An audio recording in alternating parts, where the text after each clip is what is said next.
ଉପନିର୍ଦ୍ଦେଶକ ସୂଚନା ଓ ଲୋକସମ୍ପର୍କ ବିଭାଗ ଉତ୍ତରାଞ୍ଚଳ ସମ୍ବଲପୁରଙ୍କ ଦିନିକିଆ ବୌଦ୍ଧ ଜିଲ୍ଲା ଗସ୍ତ ଓ ସୂଚନା ଲୋକସମ୍ପର୍କ କାର୍ଯ୍ୟାଳୟ ପରିଦର୍ଶନ।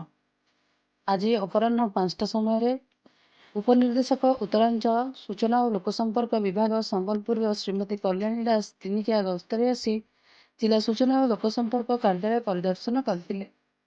କାର୍ଯ୍ୟାଳୟର ସମସ୍ତ ରେକର୍ଡ, ରେଜିଷ୍ଟର, ନଥିପତ୍ର ଏବଂ ଅନ୍ୟାନ୍ୟ ଆବଶ୍ୟକୀୟ ଫାଇଲଗୁଡ଼ିକୁ ନିରୀକ୍ଷଣ କରିଥିଲେ।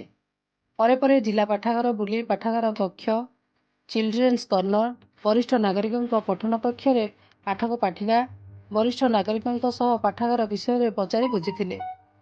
ଏଥିସହିତ ଜିଲ୍ଲା ପାଠାଗାରରେ ପାଠକ ପାଠିକା ଅଧିକ ଆସି ଅଧ୍ୟୟନରେ ମନ ଦେଉଥିବାରୁ ଖୁସି ବ୍ୟକ୍ତ କରିଥିଲେ। ପାଠାଗାରରେ ଆବଶ୍ୟକ ପୁସ୍ତକ, ଆଲମିରା, ଖବରକାଗଜ ରଖିବା ପାଇଁ ଜାଗା କମ୍ ଥିବାରୁ କାର୍ଯ୍ୟାଳୟର ଉପର ମହଲାରେ ତିଆରି ପାଇଁ ପୂର୍ତ୍ତି ବିଭାଗରୁ ନକ୍ସା ଏବଂ ଏଷ୍ଟିମେଟ ପ୍ରସ୍ତୁତ କରି ଜିଲ୍ଲାପାଳଙ୍କ ସୁପାରିଶରେ ସୂଚନା ଓ ଲୋକସମ୍ପର୍କ କାର୍ଯ୍ୟାଳୟକୁ ପଠାଇବା ପାଇଁ ନିର୍ଦ୍ଦେଶ ଦେଇଥିଲେ। ଜିଲ୍ଲା ସୂଚନା ଓ ଲୋକସମ୍ପର୍କ କାର୍ଯ୍ୟାଳୟରେ କର୍ମଚାରୀ କମ୍ ଥିବାରୁ ଅତିଶୀଘ୍ର କର୍ମଚାରୀ ପୂରଣ ପାଇଁ ପଦକ୍ଷେପ ନିଆଯିବ ବୋଲି ମତବ୍ୟକ୍ତ କରିଥିଲେ।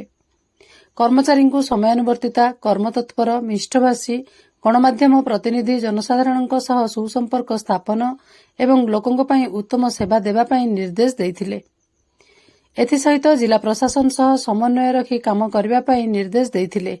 ଏହି ପରିଦର୍ଶନ ସମୟରେ ଜିଲ୍ଲା ସୂଚନା ଓ ଲୋକସମ୍ପର୍କ ଅଧିକାରୀ ରୀତାକାନ୍ତି ବଳିଆରସିଂହ, ଗ୍ରନ୍ଥାଗାରିକ ଅକ୍ଷୟ କୁମାର ମହାକୁଡ, କନିଷ୍ଠ ରାଜସ୍ୱ ସହାୟକ ମଣ୍ଟୁ ପାଣ୍ଡେ, କର୍ମଚାରୀ ବୀରକିଶୋର କର୍ମୀ ଉପସ୍ଥିତ ରହିଥିଲେ।